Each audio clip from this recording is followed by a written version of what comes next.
Casa Velha, de Machado de Assis, para o vestibular da Unicamp. A intenção deste vídeo é facilitar a tua leitura, o teu entendimento e, claro, te ajudar a compreender as nuances e as facetas que o nosso amigo bom e velho Machado de Assis aqui colocou nesta novela. Para que você possa acompanhar a leitura desse livro, eu vou deixar na descrição deste vídeo uma playlist com todos os 10 capítulos. Isto mesmo, eu fiz a leitura de todos os capítulos para que você possa entrar efetivamente na obra e aproveitar todos os detalhes, todas as minúcias deste livro que tem algumas particularidades. E é sobre isso que eu quero falar aqui neste vídeo. Neste primeiro momento, eu vou te apresentar então um resumo bem breve do que você vai encontrar aqui em Casa Velha. O que a gente vai ter aqui é a história de um religioso, um padre, que está com a vontade de escrever um livro sobre política. Ele é um padre que não gosta muito de cumprir os seus ofícios sacerdotais. O que ele gosta mesmo é de política. E ele leu ali um livro sobre o assunto, achou que não era muito bom e que ele poderia escrever um livro muito melhor. Então, ele, sabendo que Dona Antônia, a proprietária da Casa Velha, tinha os documentos do seu marido, seu falecido marido, o senhor ministro, ele então pede a ela para frequentar essa biblioteca e poder recolher esses documentos e assim poder escrever efetivamente uma obra sobre política. Mas ao adentrar a Casa Velha, ele começa a se misturar à família, ele começa a fazer parte do convívio daquela família. E ele é tão bem recebido que a Dona Antônia, que é a dona da casa, ela propõe a ele que ele participe das cenas de família. Então ela quer que ele almoce, que ele participe dos convidados, quando os hóspedes chegam ali para serem recebidos, ela sempre o convida para estar junto. Então ele passa a fazer parte do convívio dessa família. É um narrador que ao longo da narrativa vai nos mostrando que ele está contando isso a partir do passado. Então, ele está agora no futuro, que é o tempo presente dele, e ele está rememorando o passado. Então, como ele está rememorando o passado, como ele é um narrador em primeira pessoa, em alguns momentos ele vai fazer antecipações. Então ele vai dizer, mais tarde eu falo sobre isso, eu vou te contar em detalhes isso no próximo capítulo. Esse religioso, esse cônego, padre talvez, a gente não sabe o nome dele, ele então está ali frequentando a Casa Velha e ele vai conhecer então a intimidade dessa família. E mais do que conhecer a intimidade dessa família, ele vai se tornar um alcoviteiro ali desta família. Ele vai se intrometer na vivência daquela família. A Dona Antônia tem um filho, que é o Félix. O Félix desculpem a palavra, mas é um pau-mandado da mãe, um homem que não expressa seus desejos, suas vontades, não retruca a mãe em momento algum, ele aceita tudo o que ela diz. Ela é uma matriarca, mas ela está ali representando o patriarcado, a manutenção do patriarcado, e ele simplesmente vai aceitar tudo o que a mãe pede, tudo o que a mãe diz, ele aceita sem maiores arroubos ou exageros. Eles vivem ali muito bem e há ainda a figura dos agregados, e aqui atenção para Lalau, para Cláudia. Lalau é uma moça de aproximadamente 16 anos, muito cheia de vida, com um ar muito jovial e que é uma agregada ali da família. Ela convive ali na casa, ela recebeu uma educação muito esmerada de Dona Antônia, então ela convive ali. No entanto, ela é só uma agregada, ela não é da família. O narrador, então, percebe que há um interesse amoroso mútuo entre Lalau e Félix, e ele aqui, então, vai tentar interferir nessa história, vai tentar colocar os dois juntos. Só que, percebendo efetivamente que o Félix tem um interesse por ela e que Lalau está muito interessada por Félix, o padre, então, pensa o seguinte, nossa, eu gosto muito dela, em um determinado capítulo ele vai dizer isso, que ele gosta muito dela, mas que ele não pode ficar com ela, então ele vai fazer o melhor para ela, que é aproximar efetivamente os dois enamorados e fazer com que os dois se casem. Até aí, tudo bem. O problema é que nós estamos aqui em meados do século XIX. Não há a menor possibilidade de uma ascensão social. Não há como Dona Antônia aceitar que o seu filho, que é o filho de um ministro, alguém que esteve junto do imperador Dom Pedro I, possa se casar com uma agregada, mesmo que ela tenha tido a melhor das educações. Jamais. Uma coisa é ser agregado, outra coisa é casar com meu filho. Então, essa tentativa do padre de fazer com que a menina seja aceita na família e possa se casar não vai surtir bom resultado. Dona Antônia não aceita, prefere que o filho vá para a Europa, ela pede, inclusive, várias e várias vezes para que o filho vá para a Europa, leve meu filho para a Europa, faça com que ele vá estudar na Europa, ele está pensando em ser político, o pai fora político, olha só, preciso arrumar um casamento para ele. E o padre ali tentando dizer, mas ele podia já ir casado, ele podia ir com a Lalau para lá. E ela, não pode. E aí há um momento, então, que não é dito, e aqui é o interdito. A gente precisa sempre lembrar que nós estamos falando de Machado de Assis. As situações são postas no texto não à toa, tem um motivo, tem um porquê. Então, vai ficar um interdito. O padre vai sugerir que a menina, então, seja filha do ministro e que, por isso, Dona Antônia não aceita o casamento. Ela não diz, não há uma verbalização, ela não vai falar efetivamente, mas fica, então, é isso, fica um interdito. Ele se apavora, nossa, os dois irmãos, imagine só. E aí, então, ele vai agora ter que se meter na história de novo e ter que contar para os dois que eles são meio-irmãos. Só que, no decorrer desse capítulo, nós, leitores, já sabemos que eles não são irmãos, porque ele faz aquela antecipação. Lembra que eu disse da antecipação do narrador? Aqui ele vai fazer isso, ele vai dizer, como eu poderia imaginar que Dona Antônia estava mentindo? Agora eu consigo perceber. Dava, né? Dava para imaginar. Ela não ia querer que o filho dela se casasse com uma agregada. Ela iria querer a manutenção da família da Casa Velha. Nós vamos falar ainda sobre isso. Pois bem, ele chama então o Félix para conversar e ele vai explicar a situação para o Félix. O Félix, no primeiro momento, fica aturdido, mas como ele é um rapaz que só é levado pela vida, aceita tudo que a mãe diz, ele não vai se movimentar muito sobre o assunto e vai dizer apenas, não vamos contar nada a Lalau, deixa apenas que eu me afaste dela. E ele vai fazer isso, vai se afastar dela. Nesse interim, vai aparecer uma convidada, a senhora baronesa, mais a Sinhazinha. E aí a Sinhazinha, ela é da corte, ela é filha da baronesa, ela tem movimentos leves, ela nem precisa muito se demonstrar porque ela naturalmente ela tem classe. Além disso, ela tem 3 fazendas, 2 delas estão dando muito lucro, uma tá meia boca, mas ela tem posses.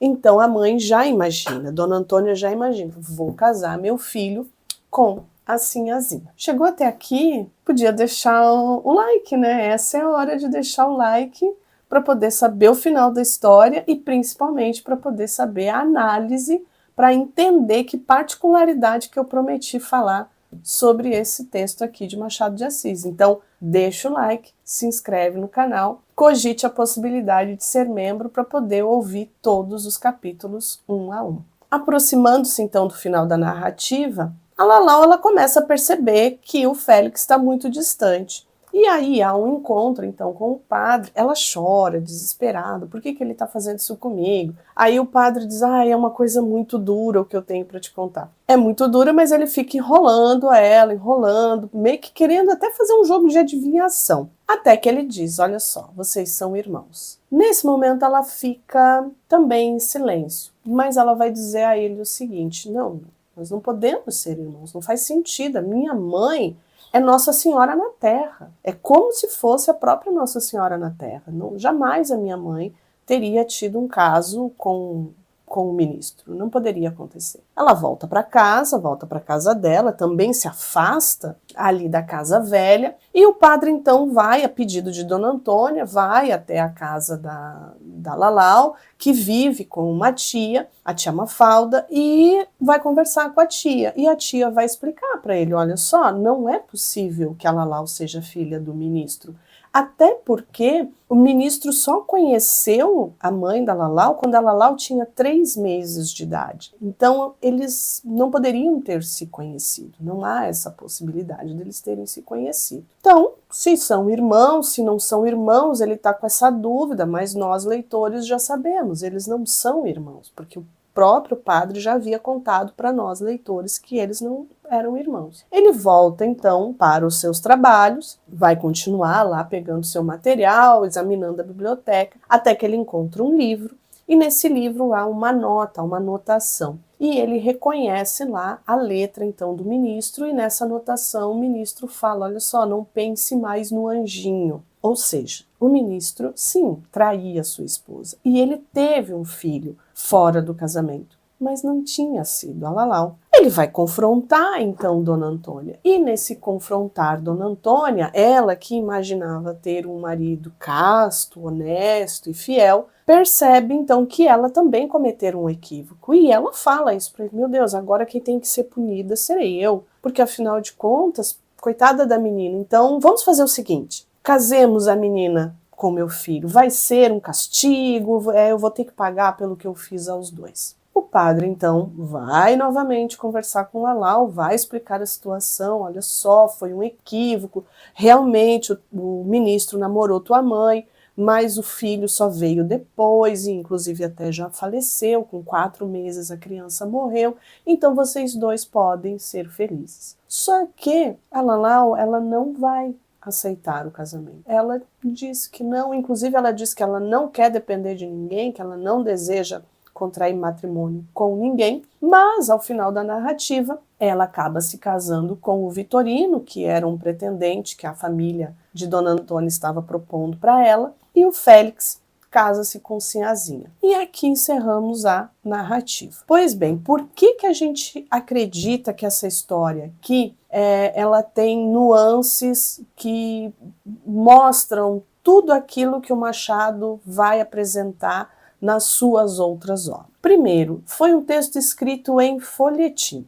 Ele foi publicado na revista Estação entre os anos de 1885 e 1886. A gente acredita, os estudiosos, né, eu falo a gente porque nós somos estudiosos da obra de Machado de Assis, mas os principais estudiosos de Machado de Assis dividem a sua obra em fase romântica, então os textos menores, e a fase realista. E a virada da chave realista acontece com a publicação de Memórias Póstumas. Aí o que acontece? Esse texto foi publicado depois. O que se imagina? Que provavelmente esse texto estivesse guardado em alguma gaveta e Machado de Assis foi um homem que viveu dos seus textos, que publicava seus textos para ganhar dinheiro. Talvez ele tenha puxado esse texto, tenha publicado lá na revista. Esses espaços eles eram concorridos, levem em consideração que era o único meio de diversão, e a revista em que ele publicou era uma revista para moças, era uma revista de corte, costura, bordado, então era uma revista feminina, dita feminina, então ele pode ter publicado essa história de amor nessa revista. Só que todos os livros do Machado, depois de terem passado por esse processo de folhetim, eles acabavam tornando-se romance. O próprio Machado reorganizava tudo isso e transformava isso em um livro. Só que com Casa Velha isso não aconteceu. Foi graças à pesquisadora Lúcia Miguel Pereira que em 1944 fez uma extensa pesquisa, conseguiu recolher todos os números desta revista e editar no formato livro, só em 1944. E aí, então, o texto vem à luz e aí, então, os estudiosos começam a se debruçar sobre ele. Há um pesquisador muito importante chamado John Gladstone, e aí, claro, efetivamente, para teores acadêmicos, ele vai dizer aqui que há características que estão marcando o que mais tarde o Machado iria colocar em Dom Casmurro. Vai fazer algumas comparações dos personagens com o momento histórico em que nós vivíamos. Então, essa personagem, Dona Antônia, é o primeiro reinado, ela é o imperador, ela é a tradição. O seu filho Félix, que está ligado ao imperador, né? Ele vem na sequência, seria o Dom Pedro II, que era um pouco mais aberto, né? Tinha uma cabeça muito voltada para a educação, mas ao mesmo tempo também não fez grandes mudanças no país, então era quase que um água morna ali. O Félix é isso, né? Ele não se impõe para a mãe, ele aceita tudo que a mãe diz. E a Lalau, ela é o vigor novo, ela seria a República. O nome de Lalau é Cláudia. E aí o John Gladstone vai fazer uma referência aqui aos romanos, né, a democracia romana. Então poderia ser. Há também uma discussão que o estudioso Robert Schwartz diz que também não significa lá muita coisa, mas é o fato de Lalau ter nascido em 1822, que é o ano da independência, talvez, não se sabe, mas são marcas que a gente já começa a perceber nesta personagem e que vão aflorar lá no seu grande romance, o Dom Casmurro, que vão aflorar em capítulo. Porque a Lalau, ela é a personagem mais rica dessa história. Ela é cheia de vida, ela é impaciente, ela é inteligente e no final da narrativa, a gente vai ter, claro, aqui é uma história de amor, mas no final da narrativa a gente tem essa marca do realismo, que é o casamento por propósito. Então, a Dona Antônia, ela só conhecia o casamento por propósito, ela nunca ouviu falar em casamento por amor. Então, como é que a gente pode dizer que isso aqui é um romance romântico, né? Porque a própria Dona Antônia diz, eu casei por um acordo de famílias. Por que meu filho também não pode casar por um acordo de famílias? Né? Que história é essa de casar por amor? Ela não conseguia conceber essa possibilidade. E é o que Lalau vai mostrar no final da narrativa. Primeiro dizendo que não quer casar, que não vai casar com ninguém, que não quer depender de ninguém. E depois ela diz, tudo bem, eu até caso, mas eu caso com quem eu for escolher. E eu vou casar para que parem de me perturbar. Talvez isso aconteça nos dias de hoje, né? Vai saber. Mas é um casamento que acontece com propósito. O Félix vai casar com a Sinhazinha, vejam que ela nem nome tem, né? Vai casar com a Sinhazinha para manter a tradição, para manter a família, enquanto a Lalau vai casar com o Vitorino. E aí, no final, a última frase, ela é simbólica, para a gente pensar essa questão do realismo, de como as relações se dão de forma pragmática, de forma prática, de forma real. A última frase diz assim, se ele, Félix, se ele e Lalau foram felizes, não sei, mas foram honestos, e basta. Então é Machado de Assis mostrando lá nos seus textos, que ele inclusive não levou à publicação no formato livro, mas é uma novela em que ele já demonstra aqui características que ele vai explorar ainda mais nos seus grandes romances, em especial no Dom Casmurro. Se você chegou até aqui, muito obrigada. Não se esqueça de deixar o like, de comentar o que você achou da leitura dessa obra, se você já leu, como é que estão os teus estudos da obra Casa Velha. Nós nos vemos nos próximos vídeos. Tchau!